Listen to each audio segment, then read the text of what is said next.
Emmanuel, Noah, thank you both for being here. You two come from pretty radically different backgrounds. Emmanuel, you are a black man, a former NFL player. Noah, you are a Jewish woman as well as an actress, an activist, the former Israeli special envoy for combating anti-Semitism and de-legitimization. Despite that, you two have, that's a mouthful. You two have just released a book called Uncomfortable Conversations with a Jew.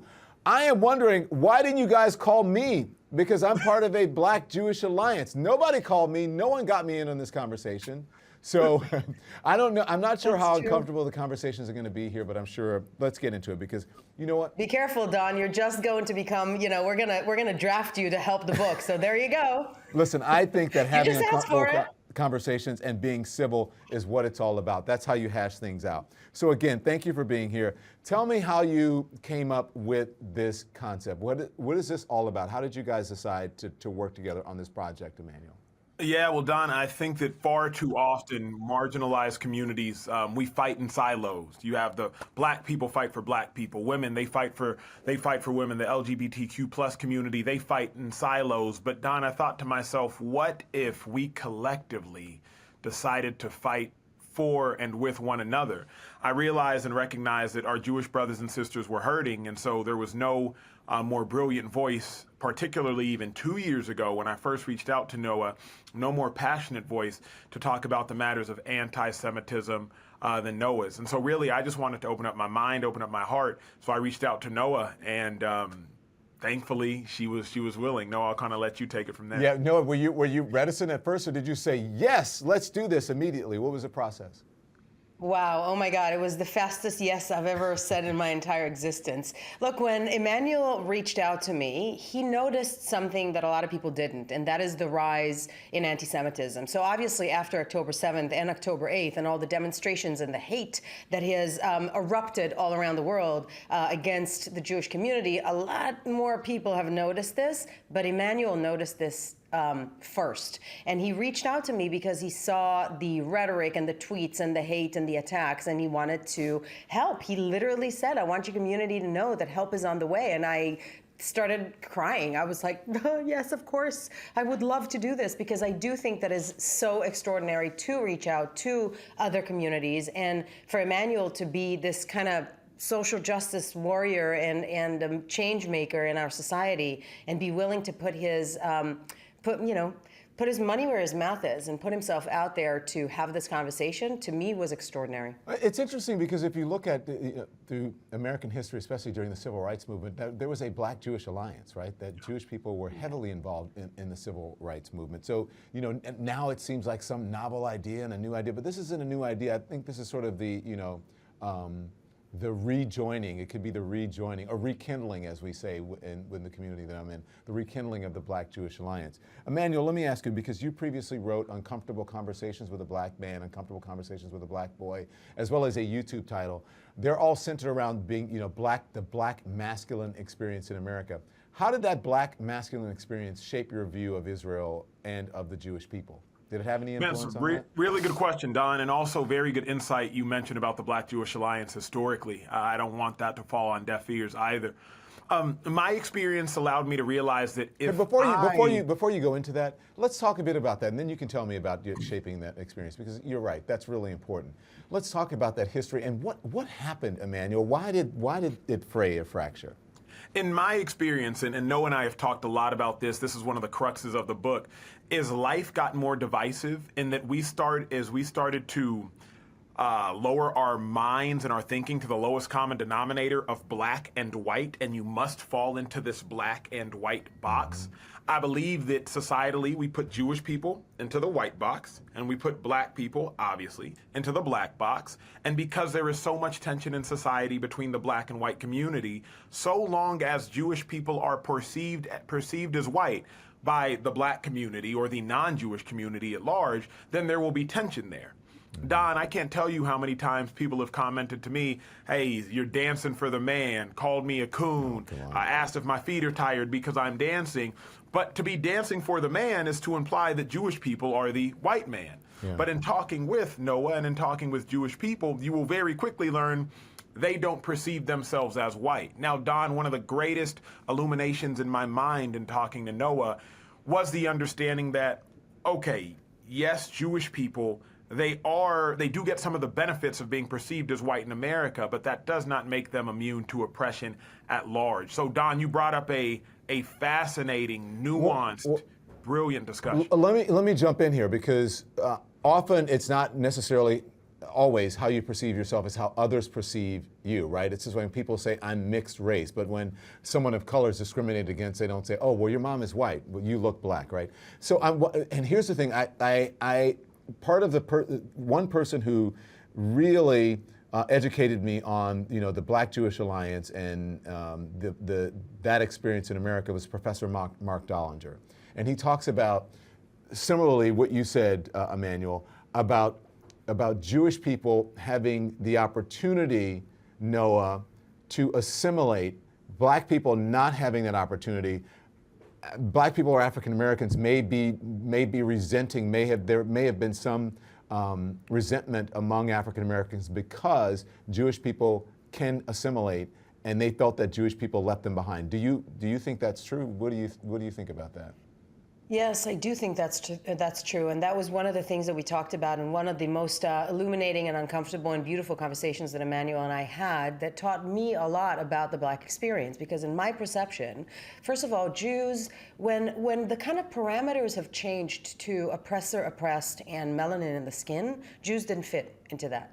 They just don't fit into that. And when you kind of look at a person and go, all right, well, that's a white passing Jew of Eastern European descent. Mm-hmm. Let's just put him in the white bracket. That erases thousands of years of history and oppression, discrimination, Holocaust, persecution, pogroms, everything that the Jewish community had gone through up until very recently. Our shared discrimination against was, no blacks, no Jews allowed. That was just how things were. And as soon as that was taken away and the Jews were able to kind of assimilate because of how they looked, there's animosity that happened there that I wasn't even aware of. So in my mind, we're still allies. We're still the same.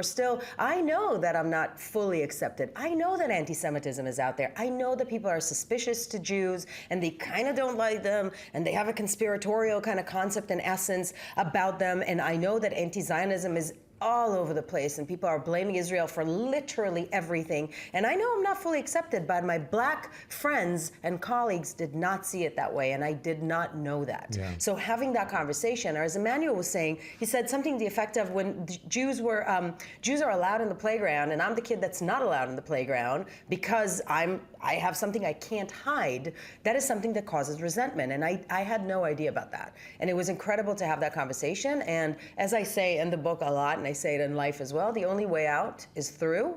So we were able to get through to the other side of that conversation together with really openness, authenticity, and love. I'm so glad that we're having this conversation. And, I know people are going to, leave your comments in the comments. When I say I have a lot of Jewish friends, it's like, oh, I have, my friends, I have black friends, but I do. And, when October 7th happened, we had some really, really tough conversations, especially around, especially around, the losing the public support. Israel had one opportunity in the beginning with public support and the messaging where people felt sorry for Israel for like 5 minutes, and then all of a sudden it turned into something else, right? And they sort of forget about October 7th, and then they started going into the whole oppressor thing and the genocide thing and what have you. So I'm so glad we're having these conversations, and it is tough, but we should continue to do it. So I will ask you, with that said, how did the black masculine experience shape your view of Israel and of Jewish people, Emmanuel? Man, another great question. My experience just allowed me to realize, okay, if I'm in pain, if I have trauma, if I have triggers based upon things societally, if I navigate America in certain ways, I may not make eye contact with police officers just based upon what I read in history class in the 6th grade about how in the 1960s, if you made eye contact as a black man with a police officer, it was viewed as you threatening them. If my experience has dictated how I navigate life, what might the Jewish experience have dictated? So, Don, my black masculine experience, if you will, it just made me ask myself, I wonder what other people are feeling. Because my experience is my expertise, but that means that the Jewish experience is also their expertise. So my experience, it just made me aware that, okay, if I am navigating life in a certain way as a black man, what must and what might Jewish people be navigating life as Jewish people, particularly given comments made by Kanye West, comments made by NBA star Kyrie Irving, and the response from the Jewish community? Clearly there's pain there. Why is there pain there? Let me investigate that pain and see if I can start bridging and bringing forth healing. It's just empathy. It's plain empathy, walking a mile in someone else's shoes, trying to put yourself in someone else's shoes. You may not be able to experience exactly what they feel, but you can at least have empathy. You can be empathetic about it. Noah, I have to ask you, so how did working on this book with Emmanuel, I know you talked a little bit about it when we mentioned assimilation just a moment ago, but how did that change your view or affect your view on the black experience in America, and how did it? Well, tremendously. As I said, there were a couple of incidences that were incredible. One of them was Emmanuel mentioning how I called my son Monkey. He was doing something cute, and I'm like, Monkey, come on, Oof. stop it. And he kind of went, exactly. That reaction, I had no idea. Both of you just went, ooh. And when I realized that, I don't call him that anymore. Even when the two of us are alone, even when he's a Jewish kid from America, but that I had no idea. And in the same way that when a Jewish person hears the Jews control X, Y, and Z, and we go, ooh, and some people think it's a compliment, and we know what usually historically preceded that. So what preceded like a complaint about Jewish control is, let's take it away, let's kill them, let's put them in cages. And for the black community, the same kind of reaction when the word monkey is used. And it Noah. was, again, what's that? Noah, you know what? I just want to tell you, I remember I had an experience in the workplace. This was a while back. And it was an African-American woman. And she had just gone shopping on her lunch break. And she came back with the shoes, and they were like, oh my gosh, how can you afford these shoes? And she, without hesitating, this is ignorance, she just didn't know. She goes, oh, I Jewed them down. And everyone was horrified. And she was like, what, why are you horrified? Like what? It was just sort of normal to her. It was just ignorance. She didn't understand that was offensive. Right. That is a little bit more specifically offensive, right? But yeah, people say that, look, anti-Semitism is not a simple racism. It's a shape-shifting conspiracy theory, and it can sound as a compliment. So people say, oh my God, you guys have so much power and so much control, and they think they're saying the right thing, and they're not. There is a difference between being represented in a certain profession and having control, and the control conspiracy is that age-old anti-Semitic trope that usually put the Jewish community into a lot of trouble historically. So Don, in that moment, went there. Emmanuel, I want you to respond to this, but in that moment, she did apologize. She said, I had no idea. I'm so sorry. I didn't mean to offend anyone.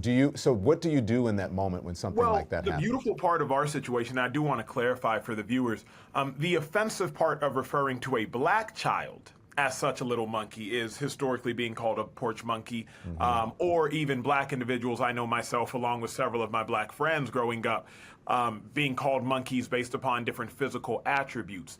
Noah owed me no apology for referring to her Jewish son as a little monkey because it's not offensive. But I did. I didn't feel the need. Now, in that moment, I just illuminated like, yo, had you called a black child a little monkey, there would have been an issue. And I think, Don, that is the beauty of, one, talking to people who don't look like you, grow up like you. That's the beauty of the book we wrote, Uncomfortable Conversations with a Jew, because what was not a trigger for Noah, she now knows could and is a trigger in certain black spaces. And for me, what's not a trigger in certain black spaces, I now know could and is a trigger in Jewish spaces. So we just better know how to navigate and live life with one another. But my thing is like when you see it, you call it out, whether it's anti-Semitism or whether it's black racism. So what happens in that moment when she did apologize? What do you do? I mean, you guys I'm sure you have some advice. Do you accept the apology?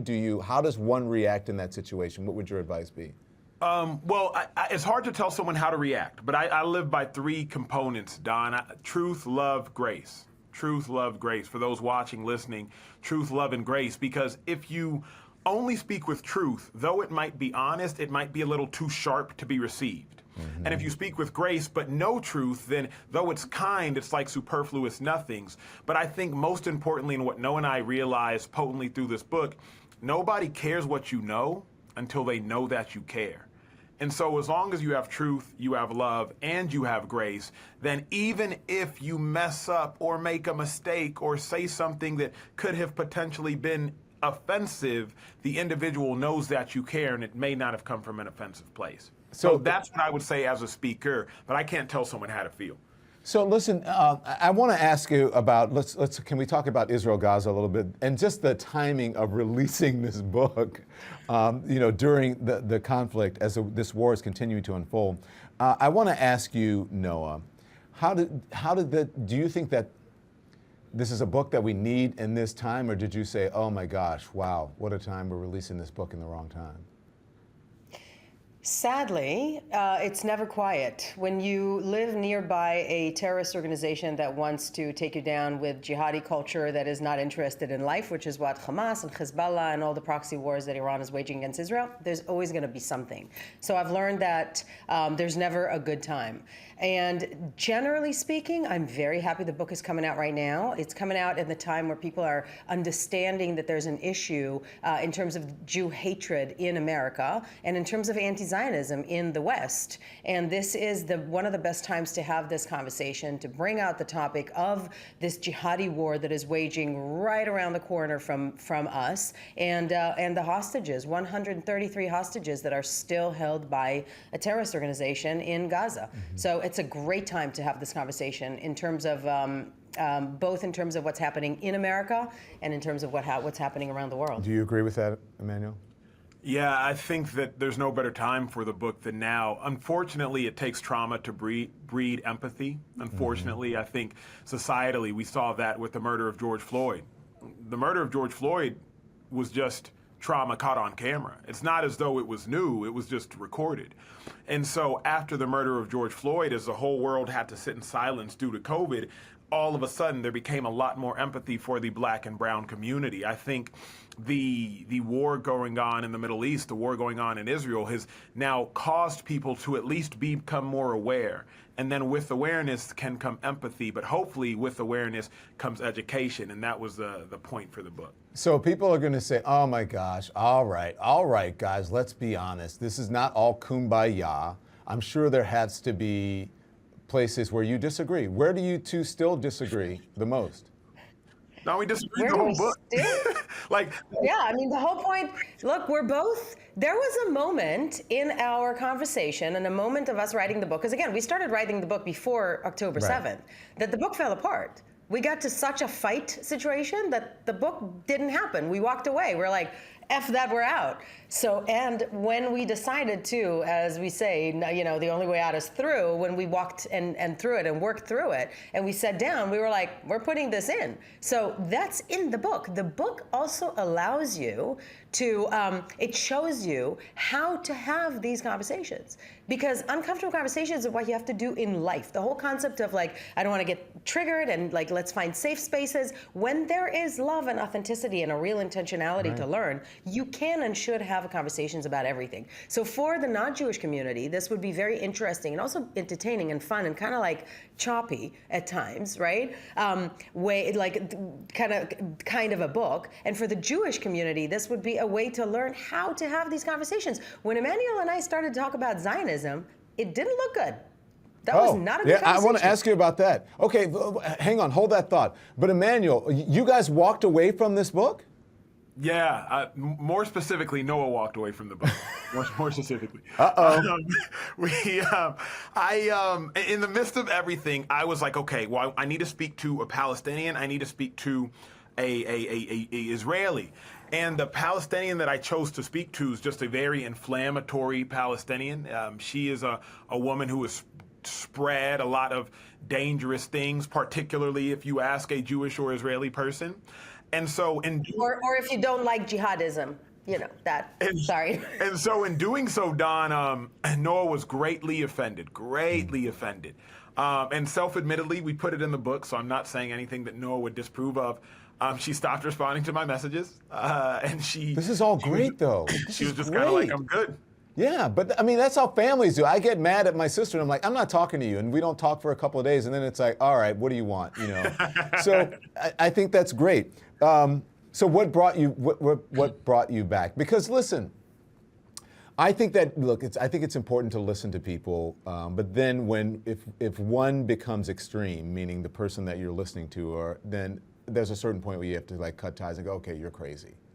Do you know what I mean? And I think that about many of the people who are in the MAGA movement. I have Republican friends, but when you start believing conspiracy theories and QAnon and all those things, and it's like, okay, I can't. Do you understand what I'm saying, Noah? So what brought you back? It wasn't there. I'll put it at jihadism. If you are a pro-Hamas demonstrator and you're demonstrating for Hamas and for Iran, like hands off Iran, and you believe that jihadism is the way to go, then okay, there's not much we can talk about.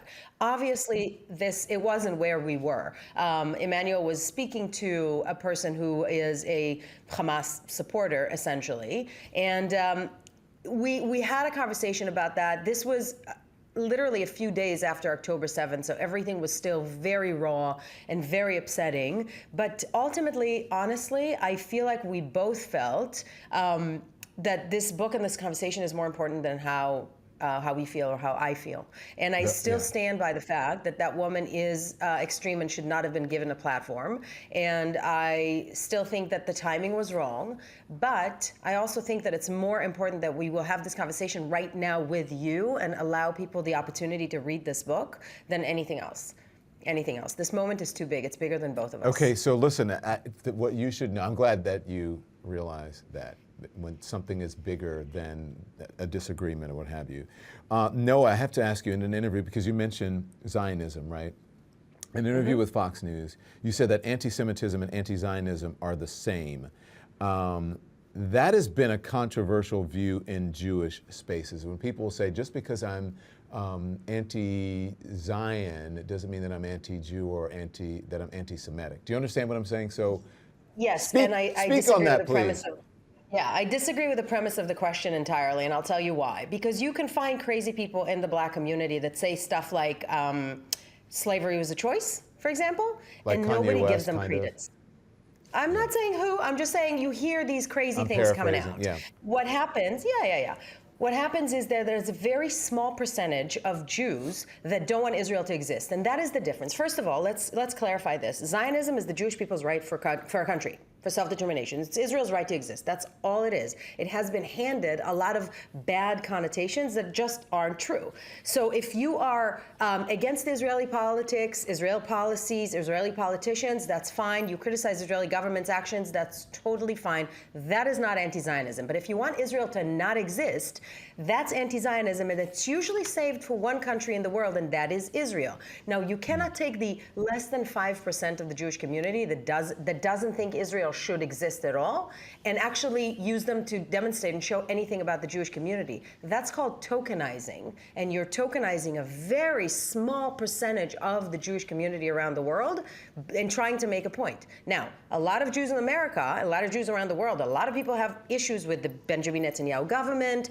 with Israeli policies. You do, That's I know. fine. You have a very contentious relationship I do. with Listen, I grew up in a democracy and I live in a democracy, both the best democracies in the world. The whole intention is that we speak up against a truth to power and against whatever we don't like. But I am a staunch Zionist in that I believe the Jewish people deserve a state in self-governance in their ancestral land. And what all these anti-Zionist movements are doing is trying to negate the indigeneity of the Jews to Israel, which is insanity, and trying to say that because they don't like Israel's policies, Israel shouldn't exist. And Israel cannot be the only country in the world that is not allowed to exist. So that's why anti-Zionism and anti-Semitism are the same. Did you learn anything through that through the Zionism versus Israel conversation, Emmanuel? Oh, of course. But Noah and I, we had a lot of dialogue because I don't fully agree with Noah on this. And so I had to go back and forth because I was like, wait a second now, Noah. I do not believe I'm anti-Semitic. I don't. But I feel as though I could fall under an anti-Semitic umbrella that's being held up because it's not because when we talk about Zionism, Don, my biggest point of tension was, but what about what it takes for Israel to exist? And so Noah and I go there in the book, because I was like, as a person in America sitting here whose parents were born and raised in Nigeria, I understand the history of what it takes for states to exist, for countries to exist, for areas to exist. So, and we literally say, I say, Noah, Zionism, it sounds peaceful when told from the Jewish perspective.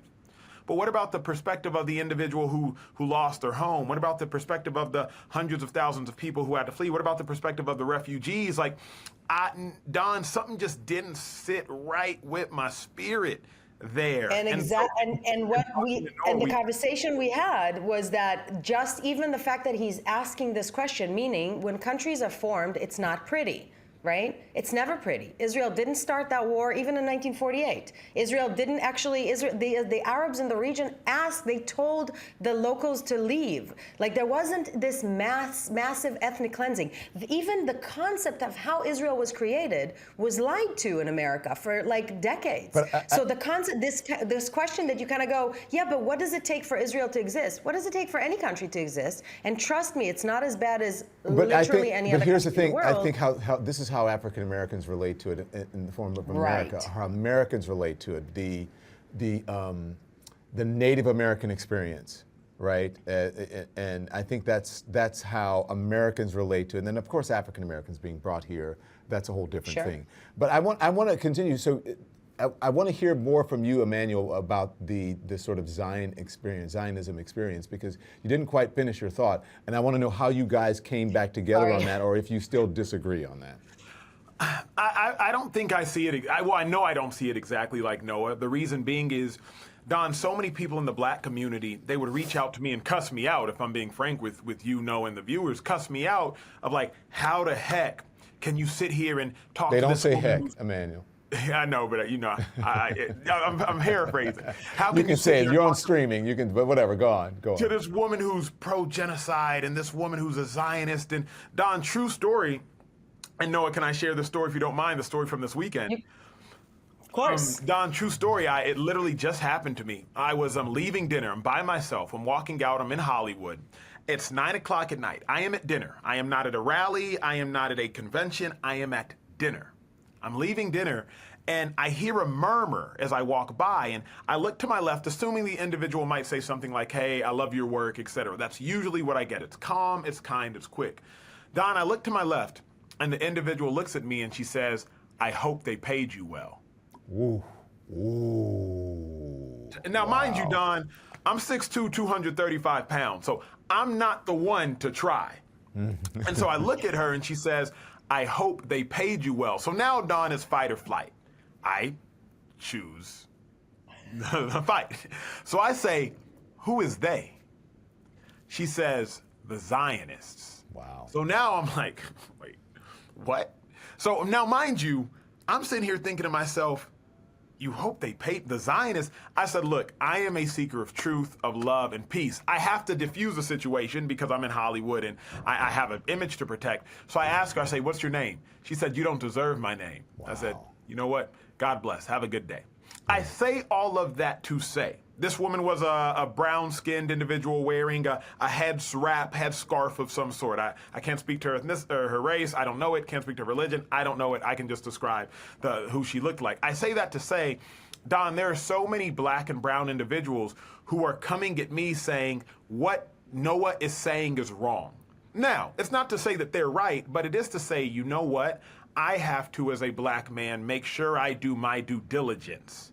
And so that's why I don't think Noah and I see everything eye to eye, but I heard her heart, I heard her perspective, and I understand where she's coming from. Okay, let me ask you guys one more thing. And here's the thing, by the way, just one more thing. Okay. I think for our generation and the younger generation, the word Zionism was taken away, confiscated from us, and turned into a slur. But when President Biden says flat out, and in many places, I am a Zionist, he knows what that means. So even if when you have this reaction against Zionism, it's not because of what Zionism is, it's because it was turned into. Yeah, the term was co-opted. Just like woke is being co-opted now, it's turned into a slur when that's not actually what it means. Do you guys differ, and this is I think is a big question, do you differ on the response and the scale of the response from Israel to Gaza? we didn't really go talk about there, it. Don. That's interesting that you asked that question. We didn't really go. I would assume we differ, but I would assume we differ because Noah was born in Israel. And so, like, this hits, I'm being empathetic, but I can't be Noah.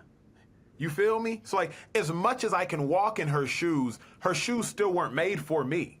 So, like, I can feel Noah, but I can never feel as if I am Noah. So I would assume we differ just because we'd be hard-pressed to not differ. But Noah, we've actually never discussed it. Yeah, we've never discussed it. Look, war Don't you is think horrible. you should? No? Yeah, we should. We might. The problem is that I can't defend a position strongly other than Israel needs to defend itself against jihadism, and Israel's doing the world's dirty job. And Hamas declared war on, not just on Israel, he declared war on the Palestinian people and on Gaza. Hamas has never been interested in ruling Gaza, in prospects for the Palestinian people, in a peaceful resolution with Israel. Just never. That's not what their charter is about. That's not who they are. Neither did Iran or Hezbollah and all the other proxies. Listen, no, I understand that. And listen, but I can't defend the actual war because I'm not a military strategist. So how would I know what would have been the best way to go about or is the best way to go about? I don't know. But my question is, so you I'm going to ask you as a Black American, do you think it's offensive when people say, look, I don't know, but I just know that a lot of people are dying in Gaza and it looks like it's children and innocent people and I have empathy for them. And then, no. Do I think it's offensive? Not at Some all. people I do. have empathy for them. Some people do. I have so much empathy for the people of Gaza. So much empathy, specifically because, look, here's the thing. For all the woke crowd that you talked about, for all the progressives and all the liberals, right? They are missing the point. They keep putting the pressure on Israel when the pressure should probably be put on the Palestinians to have a responsible leadership.